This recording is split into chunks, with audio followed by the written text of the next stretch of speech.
Hi everyone, it's Ben Adams with the American Offset Mortgage, and welcome back to the channel. Now last week we talked about the top 5 credit mistakes the American consumer makes when managing their credit. And today we are going to share exactly how the credit bureaus calculate and completely disclose what goes into their scoring model. But before we get into it, like we always do, please click on that like and subscribe. We have lots more exciting content coming out on financial literacy, credit, budgeting, and everything else financially related. As a reminder, we're looking to encourage, inspire, promote financial literacy so you can start living your very best financial life. Now today, I'm gonna share insider information on exactly how the credit bureaus rate, score, and completely disclose what factors go into their scoring model. I'm sharing this from my professional experience of evaluating literally tens of thousands of credit reports over the last 15 years. Now, in regards to the scoring model, did you know that there are 6 different categories that the credit bureaus consider when formulating their secret recipe for coming up with the American consumer credit score? But first, before we take a deep dive into the credit scoring model, first of all, who and what are the credit bureaus? Well, did you know that there are 3 primary credit bureaus here in the United States? Can you name all 3? All 3. All 3. Well, if you can't, the 3 primary bureaus here in the US are TransUnion, Equifax, and Experian. And the role of the credit bureaus is to collect information from a wide variety of financial and non-financial entities and provide comprehensive consumer credit information and scores to financial institutions, lenders, and employers. In summary, the higher the score, the more favorable financing terms one will get and the more options they will have. The lower your score, well, the financing terms won't be as favorable, and depending on exactly how low the score is, there may not be any options available. So your score really does matter. Now you're probably thinking to yourself, what is the scoring range and what is considered good, great, or excellent credit? Now the scores with the credit bureaus can range from 300 all the way up to 850. And that also includes poor, fair, good, very good, and excellent credit. Now can you guess what the average American credit score was in 2022? Well, the average American score was 698. Now, 698 is decent, it's okay, it's good, but it's certainly not very good, and it is definitely not excellent. Now, how would you like to have a truly excellent score? Well, if you understand the 6 categories and you utilize your credit around that correctly, you will have an excellent score. Now, speaking of the 6 categories, how many of the categories can you name? Well, here are the 6 categories in no particular order.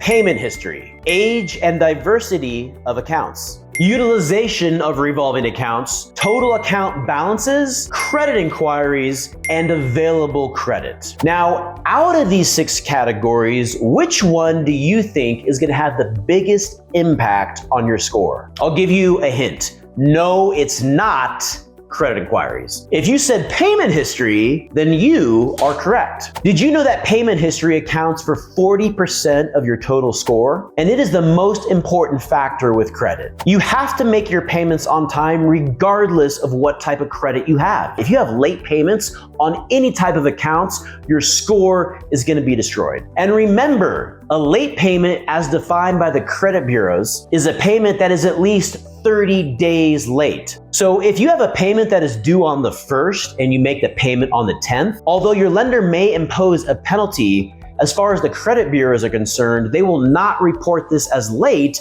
because it's not 30 days late. So late payments are only reported late by the credit bureaus if they're greater than 30 days. What's the lesson here? Make your payments on time, always, with every type of account. The second most important category is, I'll give you another hint. No, it's not credit inquiries. It's age and diversity of accounts, which makes up 21% of your total score. Now, what do the credit bureaus look at under this category? The credit bureaus are going to look at both the age and diversity of each individual account, as well as the total average of all of the accounts together.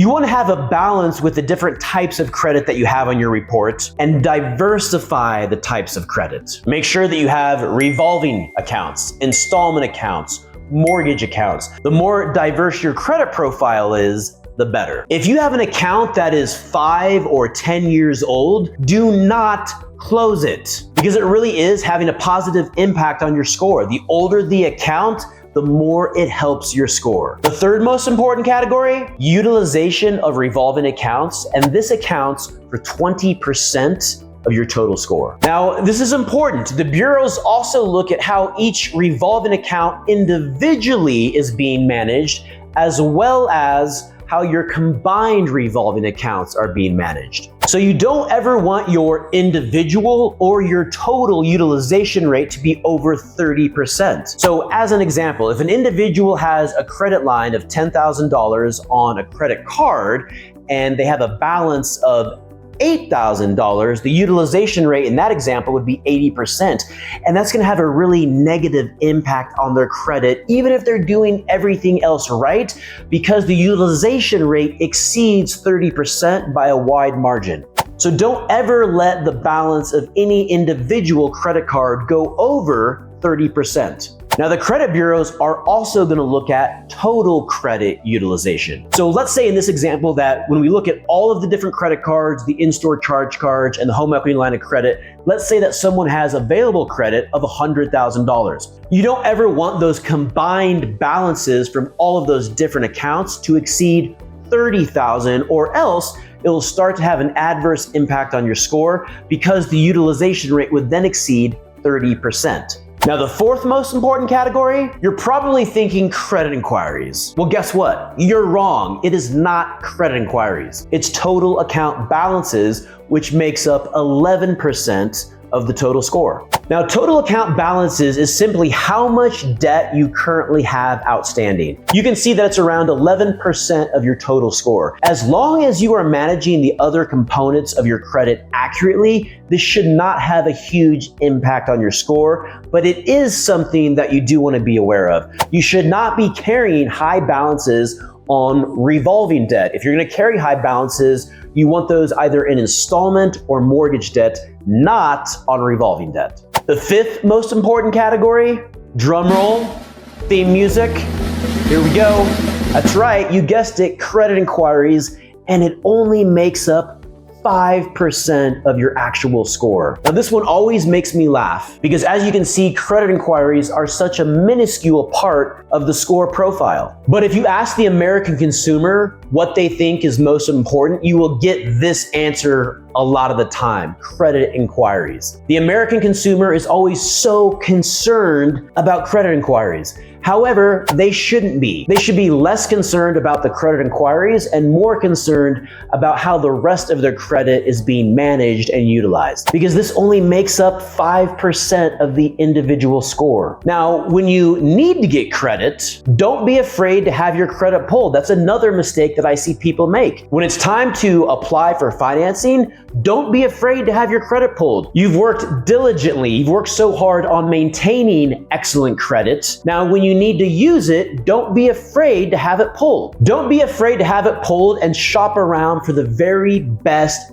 financing terms available. And what is the least important category? Well, the least important category is available credit, which only makes up 3% of the total score. Available credit is only 3% of your total score, and this simply means how much credit do you have available at your fingertips. Now, what are some ways that you can improve your credit? Well, number one, always make your payments on time. Remember, this is 40% of your score. Always make your payments on time. Number two, increase your credit limits on your revolving accounts. Me personally, I'm constantly asking for credit limit increases on all of my revolving accounts just so I can get that limit as high as possible so my utilization rate is low as possible.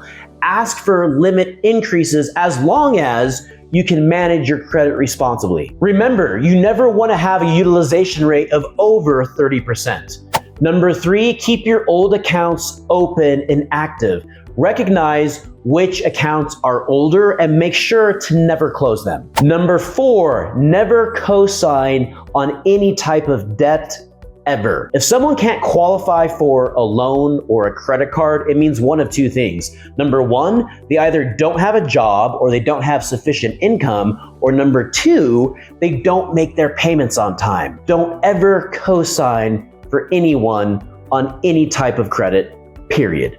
Number 5, minimize your inquiries. Yes, credit inquiries only make 5% of your score, and they're not that big of a deal, but you should never go around having your credit pulled needlessly or recklessly. When you're gonna use your credit and when you're intentional with your credit, if you're shopping around for a mortgage or the best financing terms on an auto loan or a credit card, go ahead and have your credit pulled to make sure that you're getting the very best financial terms, but don't needlessly or recklessly have your credit pulled because it will show up on your report for at least 2 years. All right, and that is a wrap. Thank you for tuning in. Now that you understand credit and know how it's scored, use this information to put your credit score in the very best position possible. I got a challenge for you. Can you get your credit score up and over 800? I've given you the tools. Now it's time for you to go do it.